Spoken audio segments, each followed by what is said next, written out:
கிருஷ்ணகிரி மாவட்டம் சூளகிரி அடுத்த மேலுமலை கிராமத்தில் நேற்று மாலை பலத்த சூறாவளி காற்றுடன் பெய்த கனமழையால் சுமார் 2 ஏக்கர் பரப்பளவில் பயிரிடப்பட்டிருந்த இளம் வாழை மரங்கள் வேரோடு சாய்ந்து பெரும் சேதமடைந்தன.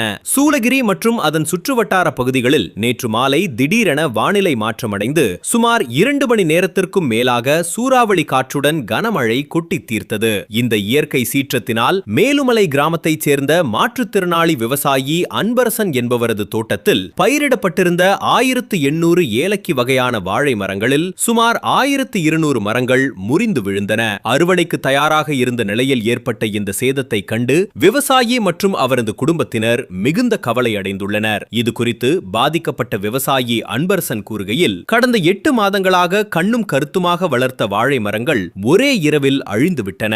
ஏக்கருக்கு சுமார் 2 லட்சம் வீதம், 2 ஏக்கருக்கு இதுவரை சுமார் 3,80,000 வரை முதலீடு செய்துள்ளேன். அறுவடைக்கு தயாராக இருந்த நிலையில் ஏற்பட்ட இந்த சேதத்தை கண்டு விவசாயி மற்றும் அவரது குடும்பத்தினர் மிகுந்த கவலை அடைந்துள்ளனர். இது குறித்து பாதிக்கப்பட்ட விவசாயி அன்பரசன் கூறுகையில், கடந்த 8 மாதங்களாக கண்ணும் கருத்துமாக வளர்த்த வாழை மரங்கள் ஒரே இரவில் அழிந்துவிட்டன.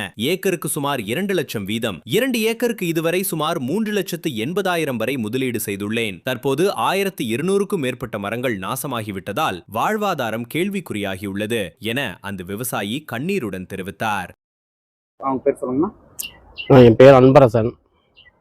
இல்லை மேலுமலை எங்கள் வில்லேஜு. நான் இப்போ தான் இல்லை வாழைத்தோப்பு வச்சுருக்கேன். நான் வாழைத்தோப்பு வந்து 2 ஏக்கரை வச்சுருந்தேன். நான் 2 ஏக்கர் 1800 கன்று வச்சுருந்தேன். அதில் நேற்று சாயந்தரம் வந்த இதில் காற்று மழையில் இருந்ததெல்லாம் அந்த 1200 மரம் பார்த்தா எதுக்கும் இல்லாமல் ஆயிடுச்சு. அப்போ வேஸ்ட்டாக போச்சு. எனக்கு செலவே இப்போ ஒரு 3,80,000 பண்ணியிருக்கேன். நான் இப்போ செலவு பண்ணியிருக்கேன். நான் ஒரு மாற்றித்தேன். நான் அந்த அளவுக்கு ஆயிடுச்சு. எனக்கு ஏதாவது இது இப்போ கவர்மெண்ட் அரசாங்கத்தில் பார்த்து ஏதாவது எனக்கு பார்த்து பண்ணுங்க, உதவி பண்ணுங்கள்.